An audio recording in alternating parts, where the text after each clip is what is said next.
So friends, अब हम लोग देख लेते हैं जनजाति की जनसंख्या। जनजातीय जनसंख्या, इसमें मैं डेटा आपको बताने वाली हूँ एमपी का भी, इंडिया का भी, और पूरा डेटा हम लोग देखेंगे और याद भी करेंगे। ये 2011 के अकॉर्डिंग जनगणना है, उसमें हम लोग देख लेते हैं। तो मध्य प्रदेश में टोटल पॉपुलेशन जो है वो है 726,26,809। हम इसे इसी तरीके से याद रखेंगे, 7, 26, 26, 809।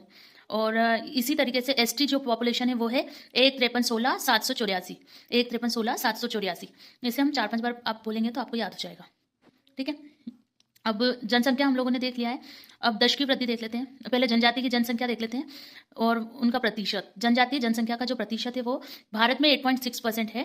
जो जितनी पॉपुलेशन है भारत की, उसमें यानी कि जनजातीय जो पॉपुलेशन है वो है 8.6%। इसी प्रकार से एमपी में जो पॉपुलेशन है वो परसेंटेज 21.09 है। तो यही है। उसके बाद दश की वृद्धि देख लेते हैं। दश की वृद्धि जो है 17.7 भारत में है और एमपी में 20.35% है। इसी तरीके से जनजातीय दश की वृद्धि देख लेते हैं। ये जो जनजातीय दश की वृद्धि है वो है 23.66% भारत में, लेकिन वहीं हम एमपी में देखें तो यह है 25.20%। तो इसी तरीके से हमें ये डेटा याद करना है। अब आगे हमने एक टेबल बनाई है, उसमें देख लेते हैं। लिंगानुपात हमें सभी को पता है, इंडिया का है 943 और एमपी का है 931। लेकिन यही अगर हम जनजातीय या अनुसूचित जनजाति लिंगानुपात की बात करें तो जनजातीय लिंगानुपात इंडिया में है 990, ये जो कि काफ़ी अच्छा है, और एमपी में है 984। ये इसलिए ज़्यादा है क्योंकि जो जनजाति या आदिवासी लोग होते हैं वो कई जगह पर मातृ सत्या को मानते हैं और उन्हें उनके यहाँ पर बेटियों और महिलाओं की पूजा भी की जाती है। तो वो उन्हें जन्म उनका जो रहता है वो बड़ा हुआ रहता है, यानी कि वहाँ पर लिंगानुपात ज़्यादा रहेगा। तो यहाँ पर हम देख सकते हैं कि जो जनजाति लिंगानुपात है वो इंडिया में 990 है और एमपी में 984 है। अब साक्षरता दर देख लेते हैं। हमें इंडिया की पता है 73% है, एमपी की भी पता है 69.32% है। इसी प्रकार से अब हम जो एसटी है उसकी साक्षरता दर देख लेते हैं कि हमारी जो जनजाति उनकी साक्षरता है इंडिया में 59% और एमपी में 50.55%। ये क्वेश्चन बनते हैं, ये डेटा काफ़ी इंपॉर्टेंट है, इसलिए मैंने ये अपलोड किया है। अब जनसंख्या घनत्व हमें पता है 382 इंडिया का है और एमपी में 236 है। इसी तरीके से हम जनसंख्या वाला जो जनजाति वाला जनसंख्या घनत्व है वो देख लेते हैं। इंडिया में 32 है, यानी कि जितने भी एक यानी कि 32 लोग जो है वो एक वन जो वर्ग किलोमीटर एरिया जो होता है वहाँ पर 32 लोग जनजातीय रहते हैं इंडिया में। और जैसा कि हमें पता है एमपी में सबसे ज़्यादा पॉपुलेशन है जनजातीय लोगों की, तो 50 यहाँ पर एमपी में है जनसंख्या घनत्व। कुछ यहाँ पर कुल अनुसूचित जनजाति जो है एमपी में इंडिया में 705 है, लेकिन एमपी में 43 है। एमपी में पहले 46 थी, 46 जनजाति जो थी हुआ करती थी, लेकिन 2003 में एक एक्ट आया और उन्होंने 3 जनजातियों को इस लिस्ट से हटा दिया था।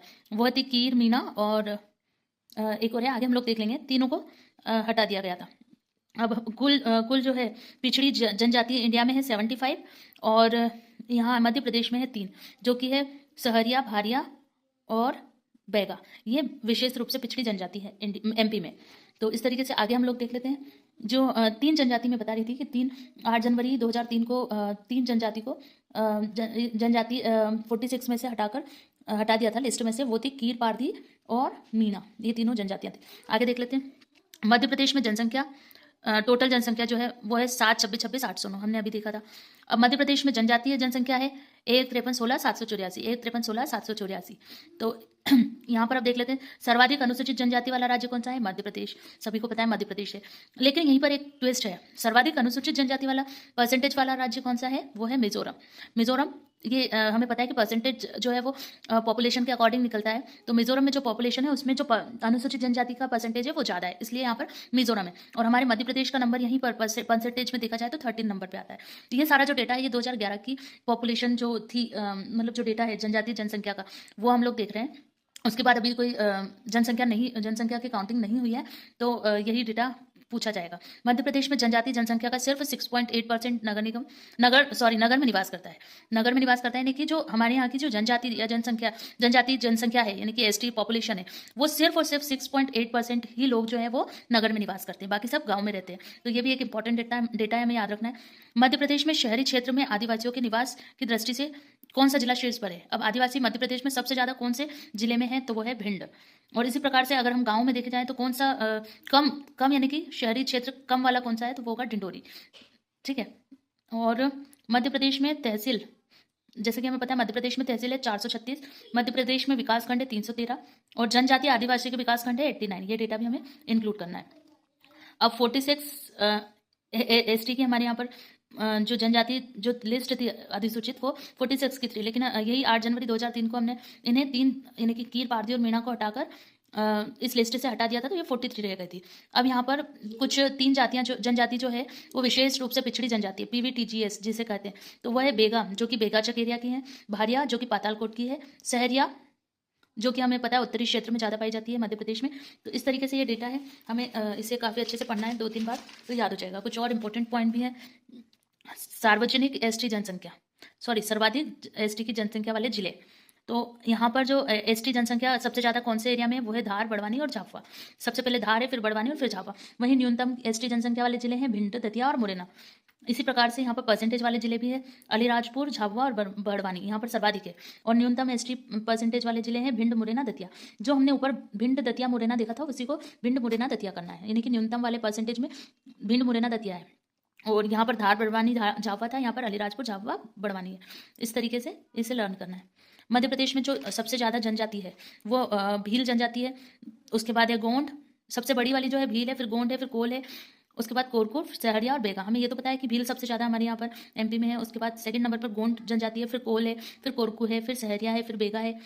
भारत की आबादी, ये हमने अभी जो पॉपुलेशन देखी उसमें 121 करोड़ भारत की थी, मध्य प्रदेश की 7, 26, 26, 809। ये सारा डेटा हम लोग आगे भी देख चुके हैं, तो ये बहुत इंपॉर्टेंट डेटा था जनजाति के अकॉर्डिंग, तो इसे भी हमें देखना जरूरी था। ये भौगोलिक वितरण में ही हम देखेंगे, जो जनजातियों का भौगोलिक वितरण है उसी में, तो काफ़ी इंपॉर्टेंट डेटा है, आप लोग पढ़ लीजिए। और अगर आप और भी अदर नोट्स चाहते हैं तो प्लीज़ कमेंट करें और लाइक शेयर करना ना भूलें। Bye bye.